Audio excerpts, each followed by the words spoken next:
Here we go. June's voted thematic list build. Thank you all for voicing your picks. This one was pretty close.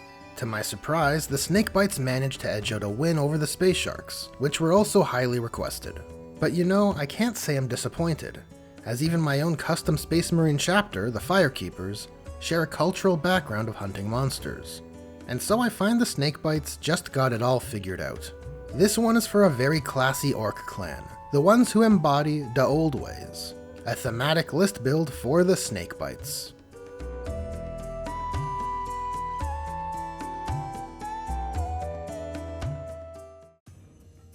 The Orks subfaction rules are classified as clan cultures, and the snakebites clan culture is the old ways.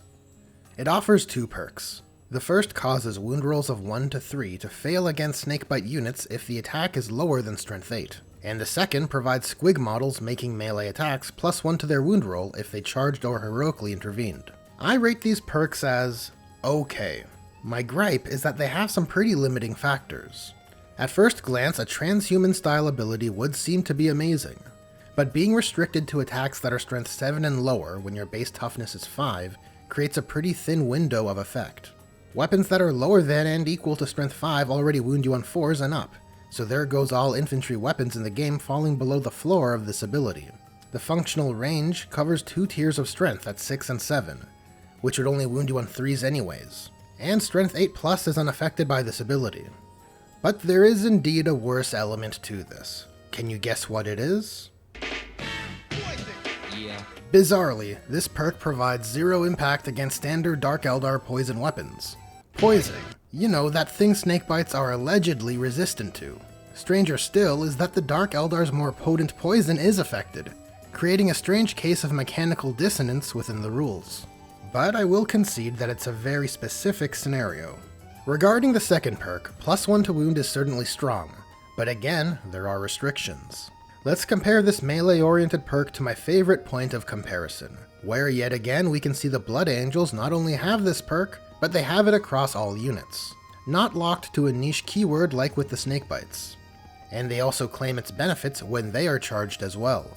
And yes, I am aware that Space Marines have a higher point cost than Orks, and so they have fewer units on the table generally speaking. But those units already have stats and abilities built in to compensate for that factor. Just imagine if the Blood Angels perk restricted their +1 to wound to jump pack units. It might just cause players to field more thematic lists. But I digress.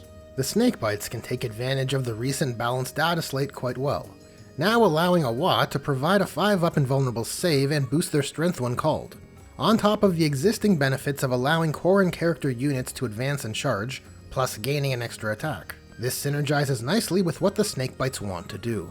Regarding the thematic objectives of the list, they are Beast Riders. The newest wave of orc releases really speaks to the snakebites culture and now allows them to really flex their flavor. Primal Orks.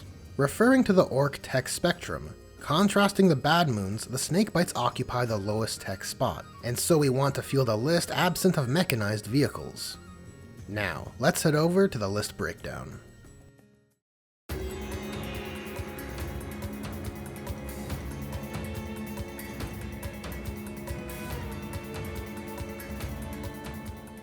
Starting with a battalion, let's begin filling out the troop slots. First up are the premier troop choice for the snakebites, a unit of Beastnaga boys. This squad is 14 strong, all the boys are equipped with sluggas and shappas, and the knob is equipped with a power snappa. Following that up are 2 more units of Beastnaga boys. Each are 10 bodies strong, equipped in the same manner. Something to keep in mind. All units with the Beastnaga keyword gain that ability, allowing them to add 1 to hit rolls when targeting vehicles or monsters, and providing them with a 6-up invulnerable save. Next are 2 units of Grots, mainly because the snakebites are known for making use of them. Have these 2 units double up on a backline objective, ideally where they can make use of some light cover. Next is a unit of 5 Squighog boys, plus a bomb squig. Squighog boys are to snakebites like Primaris aggressors are to salamanders. They just ooze the thematic qualities of their relevant subfactions so well.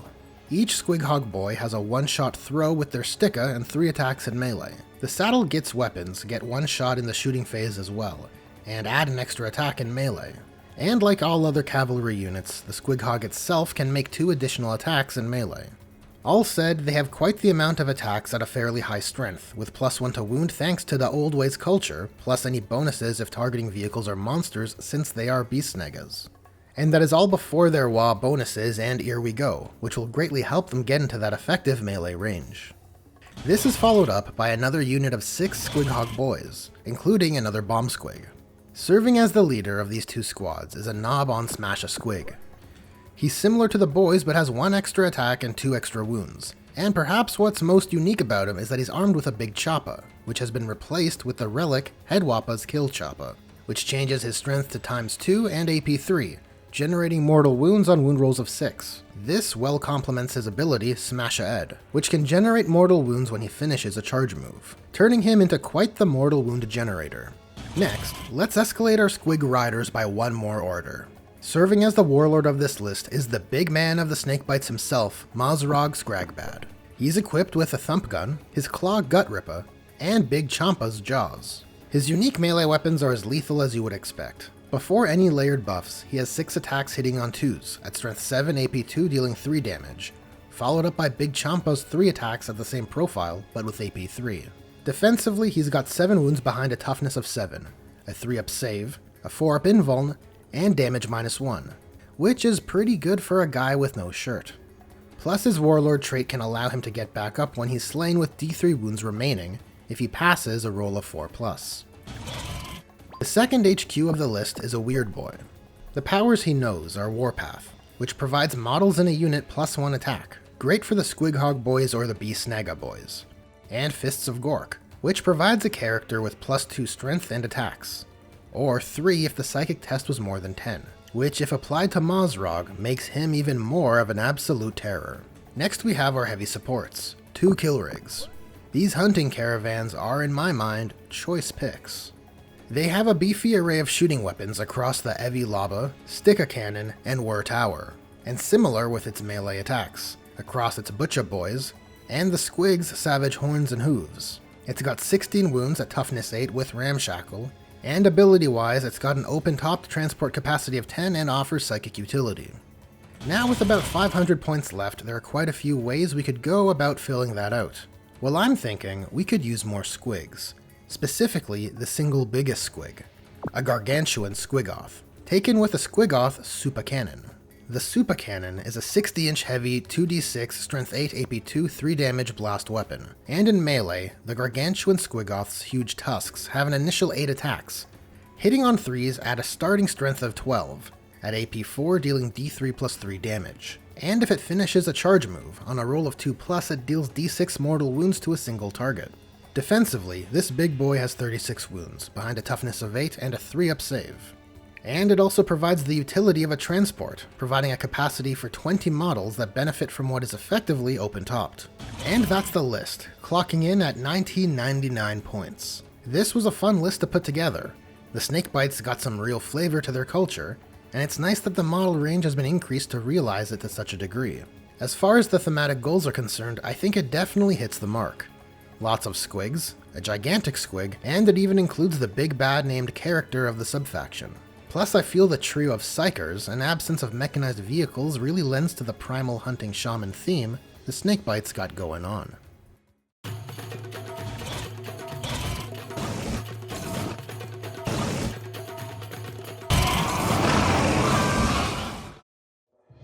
That's a wrap on this Snakebites thematic list build. Thanks for watching. And a special thanks to my patrons, Julius Maximus, as well as the others who help keep the dream alive. If you have any questions or comments, please feel free to drop them down below. And if you're a Snakebites player, I'd be curious to know how you're finding them in 9th edition. So, if you enjoyed this video, there is a like button. And if you want to help my channel grow, there is a subscribe button.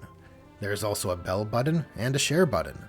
So press the buttons you want to press. And with that, I hope to see you guys in the next one.